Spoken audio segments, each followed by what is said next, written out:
Welcome back to the Block 67, Episode 2.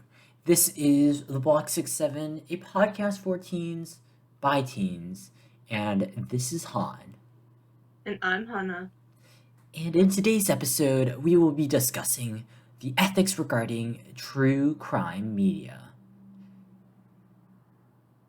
So, true crime media is content about violent, non fictional events that have specific characteristics, correct? Oh my gosh. That have specific characteristics that make it popular as entertainment, according to Whitney Phillips from University of Oregon. Right, so our discussion for today will center around is the production and or consumption of true crime media inconsiderate towards the subjects of the media.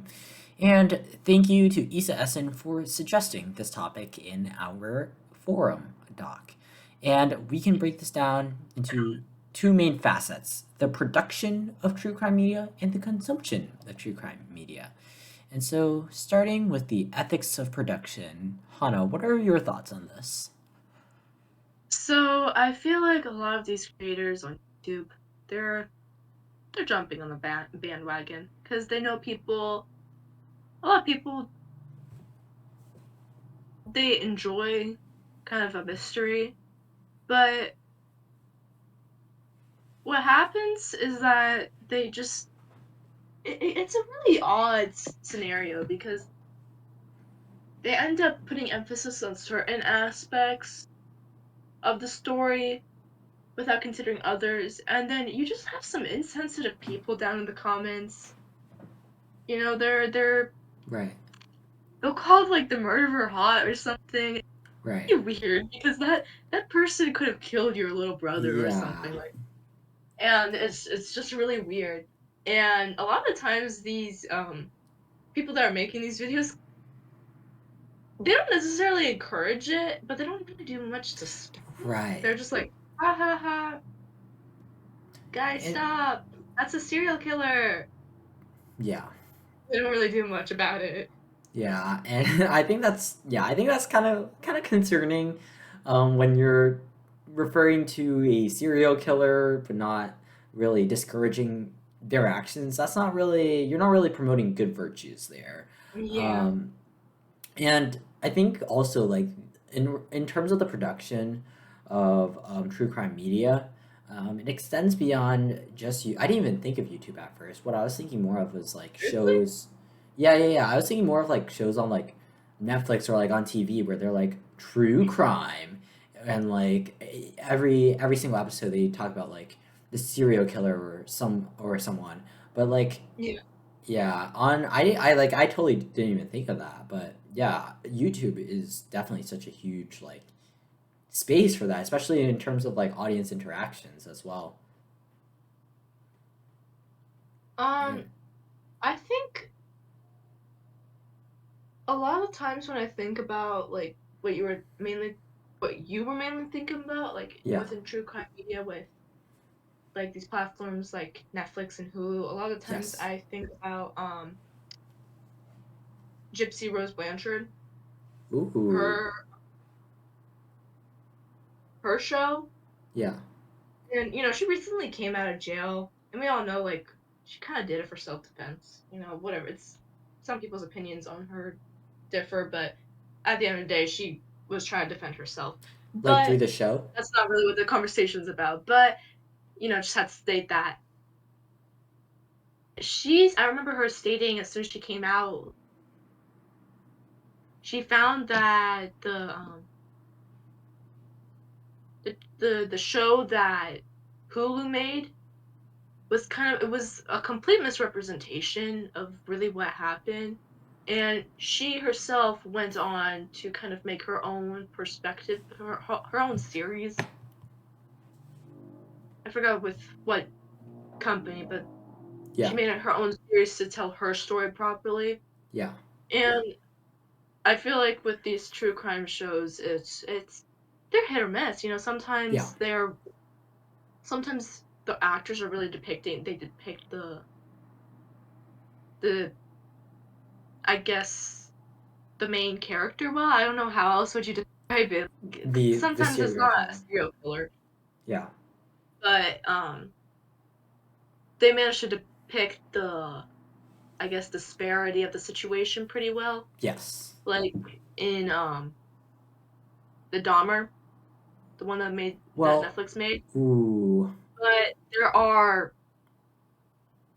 are some comments I have about it, but I will say Yes. though that as I forgot his name, but he played in Austin and Ally. So from him transitioning from a Disney role to that is pretty impressive in itself. Yes. But I feel obviously this is not his fault. He was just hired for the role, but I feel like Netflix tends to have a lack of empathy, I think would be Yes. it. A lack of empathy when it comes to producing these true crime series Yes. because they're they're a multi-million dollar company. Yeah. Multi-billion dollar company. They're just trying to crank out shows so people keep subscribing to them. Yeah. I mean, And I think, especially in the case of Dahmer, is a true crime show about serial killer Jeffrey Dahmer, and uh, a lot of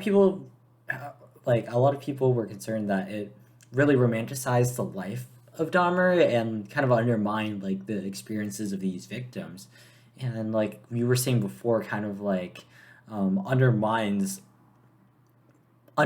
these, like, not really condemning the serial killer, but more of yeah. like romanticizing their life, which is Yeah, and that those comments that people are making because yes. the guy who plays Jeffrey Dahmer, I mean, he was popular in Austin and Ally. He's popular Yeah. now, despite the poll. And people were like, "Oh my God, Jeffrey Dahmer is so cool, like so cute, so hot." Like, Yeah. no. Yes. And That's a it's just problem. like I never really watched the show because once I hear some Yes. negative stuff, I just, mm-mm. But I saw some clips, and a lot of it was just like it didn't. I thought it would be more like like what the people experience, like what his victims experience, rather Yes. than like him as a person, which quite frankly, I don't care. He's a sicko. Like I Yeah. don't care what he did. I thought it was gonna be more like a perspective on the families and stuff like that. Yes. And so when I found out that it was completely flipped, it it it threw me off. I was just kind of like Yeah. it it completely disregarded the horrific things that he did to them. Yes. Obviously, it talked about it. I don't know if it showed it or not. Yes. But, you know, it's Jeffrey Dahmer. You have to talk about him being serial killer. Right. But it's just like it just ended up doing. I think Yeah. that I have a feeling that that show started the romanticization of like serial killers. I don't know. Yeah. Because I I remember I I remember seeing some interview and one of the families was really upset right. with um Dahmer because not the show Dahmer because of the fact that it just completely disregarded their child. I mean, your child Exactly. got brutally murdered. Jeffrey Dahmer's the one that got cannibalized children, I believe, right? Yeah. Yes. Yes. Yeah, like your child got murdered and cannibalized, and Netflix, a multi-billion dollar company, is just like, oh, tee hee, good filmmaking opportunity. It's just kind of messed up. Yeah. And I think that really goes on about like the ethical considerations of producers, because Netflix is this company, like you're saying, it's motivated by profit. And so, how do you make most profits? Entertainment.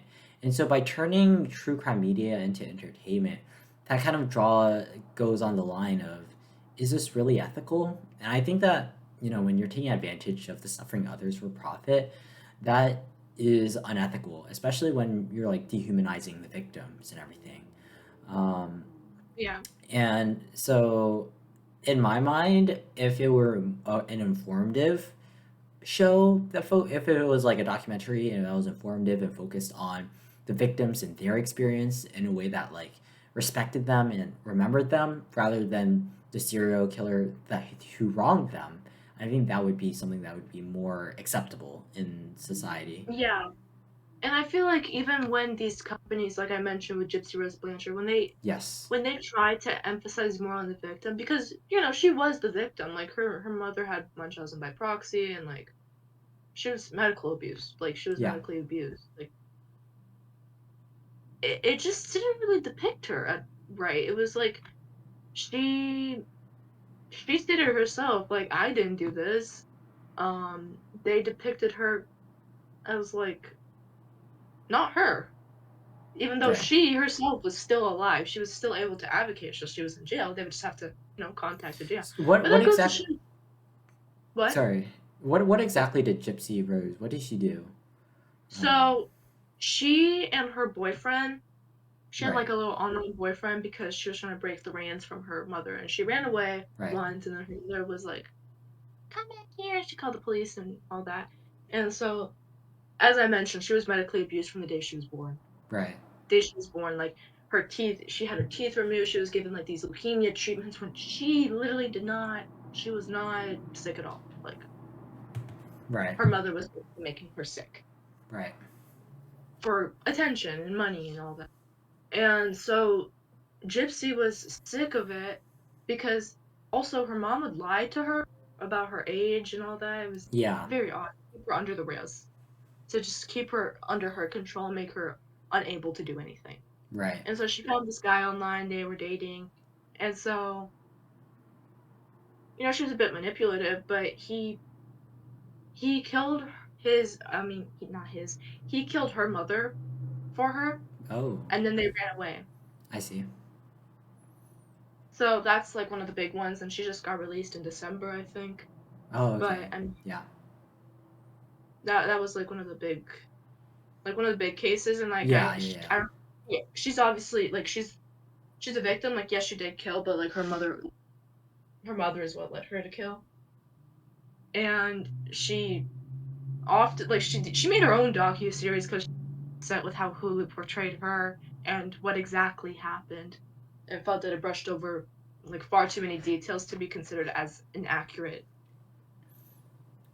like Representation. explanation, description of like what happened. Right. And I think that's really important for, producers to really consider is ensuring that whatever they're producing is informative, especially if it has like repercussions on those who have died and those who are still living.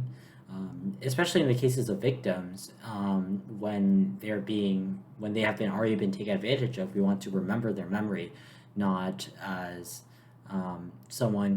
merely someone who was killed, but also the accurate course of events and remembrance. But that is definitely I think a more unique case. But each of these like cases on true crime do have like unique aspects to them. Um, do you want to talk about the ethics of consumption now? About how the audience may or may not be acting ethically in consuming the media? Oh You already yeah. I mean, we touched on it a little yeah bit with how these people are going around and yes they're going on social media like TikTok, Instagram, Snapchat, talking to their friends, and they're like, "Oh my gosh, did you see the new Dahmer? Did you see yeah the new Dahmer series? Like, he looks so like yeah they like comment on the looks of the people to the serial killer and like find them attractive and whatnot." And I feel like a lot of these people they are just like mass consuming. They don't. A lot of people they I don't think they realize that this actually happened yeah 30 years ago, 20 yeah years ago, 10 years ago. Like, and they find these like true crime and like mystery conspiracy videos like interesting and they binge watch them. And I think the act of just binge watching them alone is insensitive because of the fact that you're not taking the time to sit down and digest what you just viewed, what you just right watched, what you just read, and consider that wow, I can't believe somebody actually went through that. Like yeah I remember on TikTok there was a court case for this. I can't remember, but it was a very very vile case. And you know, I I like to watch true crime, but I disclaimer, I am not one of those people yeah that does that. I like to watch it and just like sympathize. I find Yeah, sympathy in yeah, it. It's exactly. just I watch it to like inform myself of what happened, and have sympathy for the victims. And so I read the court cases for whatever case it was. I can't remember it, but it was disgusting. And Yeah, people were like making a trend out of it. And it's just like the fact that I found the court cases on TikTok from an insensitive video because they were making it seem like, like, oh my god, the court cases for this just came out. And you're like, okay. And like they're making a trend out of it. And I read it and I'm like, why are you making a trend out of this court case? Like I read the documents, I read the testimonies. yeah, I read this, God, I don't even remember how long documents, but it made me sick to my stomach. And it's just I don't, and a lot of the times I feel sick to my stomach hear what actually these people and not like these prefabricated ones that are made to be basically like mass consumed. But yeah, it's the fault of the consumer and the producer because some of these consumers, they, like I said, they're just swallowing, like they're just, to them it's eye candy, like the just like when you're scrolling on TikTok, you're just mindlessly like watching it. Like right. that's how they feel with these true crime videos, and it's really disturbing that they're so insensitive to it. They have, and they kind of lose their morals or their moral compass in the process. Like their moral compass goes to the bad side, and you're just like, Yeah, what happened to you? Because there's no possible way that you can sit down 5 hours straight, just binge watch vile case after vile case after vile case after vile case, and not just stop, take a breather, and consider what did I just watch. yeah, I agree, and I think that a big thing is like how you were doing it. Like if you're watching to inform yourself, that's completely different from if you're watching a show to like derive entertainment. Um, because I think if you're watching to gain a sort of entertainment from the show and you're gaining entertainment out of the suffering of these victims of a terrible tragedy done to these people, I think that is unethical because to be happy about to gain some sort of joy from somebody from the suffering of another person isn't really um, something that I would say is ethical. Yeah, it it's a bit concerning, and I kind of question this generation. It's not even this generation either. It's the millennials as well. It's it's really weird. It's kind of disgusting in a way. I don't. There's no other word to put it. Yeah. Like yes, it's unethical, but overall, it's just really disgusting.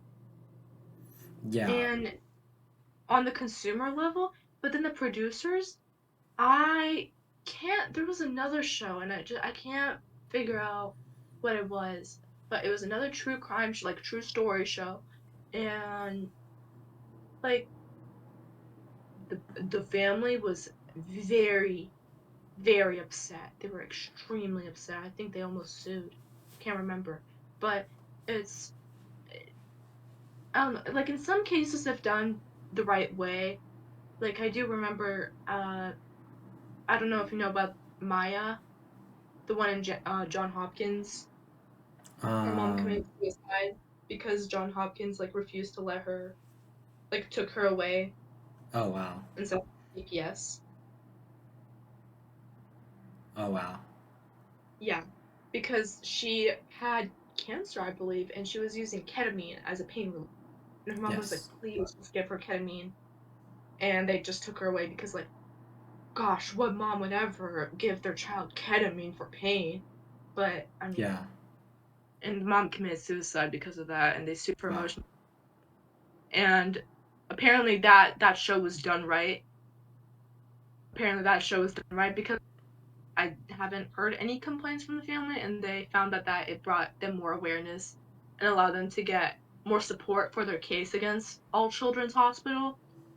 And you see, when Right. it's done like that, amazing. When it brings awareness and allows for the family to get the justice, perfect, amazing, Right. bravo. But Dahmer, ooh, Yeah. that's So I think that's really like draws it all in. Like when shows are made, they really should consider the victims and bring solace, and or just like consider the impact on the families, and to be done right. So the producers have to be acting ethically and consider really not using other people as a mere means just for entertainment and profit, as well as on the consumer and audience side. I think they should also be aware of those considerations as well. Yeah. And I feel like when a lot of these people, they know that, like, it's not an accurate representation and still watch it. Yeah, It's kind of weird. yeah. Because I think me personally, once I found out that Dahmer series didn't really focus um on the victims. victims, rather than it focused more on his lifestyle, and that's kind of the same bone I had to pick with Oppenheimer too. Like, it just Yeah, focused on him. yeah, I'm sorry, but I don't really care about somebody who created the worst weapon of mankind, or somebody who ate children for fun. I don't care. I care about the family. But yeah, some of these people have it all messed up, and they care about the messed up person who created the bomb, or the messed up person eating children for fun. yeah, And that's where you draw the line. Like, that's just completely unethical. At that point, honestly, I say that they have lost their moral compass completely. They don't even have bad morals at that point. They just lost it. They've lost it, honestly, because they're so focused on, I want more media, I want to be entertained, that they don't consider that you're giving profit to a billionaire company that's just completely switching up the story yeah, and glamorizing who this guy once was. yeah. And I think that in total, like the audience really should consider what it is that they're watching, and really just people in general. We need to be more conscientious about what we're consuming and if it is really right for us to be consuming that media. And do you think this is a good stopping point for this I podcast, mean, or do you have anything else you want to yeah, add? it's just like the producers really need to. I feel like they need to. I don't think they really include the families in the production Yeah, process, so I feel like that needs to change. They need to start including the victims in the production process, yeah, and possibly also family of the perpetrator, yeah, to kind of and get a accurate representation. And consumers just, I honestly have no words for them. That's kind of their own issue that they need to work upon themselves. yeah. And so I guess just leaving with some ethical questions for you all to think about, is what about making light of situations that affected individuals centuries ago, like a long time ago, and what considerations do we have towards those in history who are being portrayed in a modern context, particularly with new shows such as Napoleon and Marie Antoinette coming out. So just something to leave you on to think about. But yeah, that's it for today's podcast. Thank you. Yes, thank you for watching. Make sure to like, subscribe, follow our podcast for more, and all our socials. And goodbye.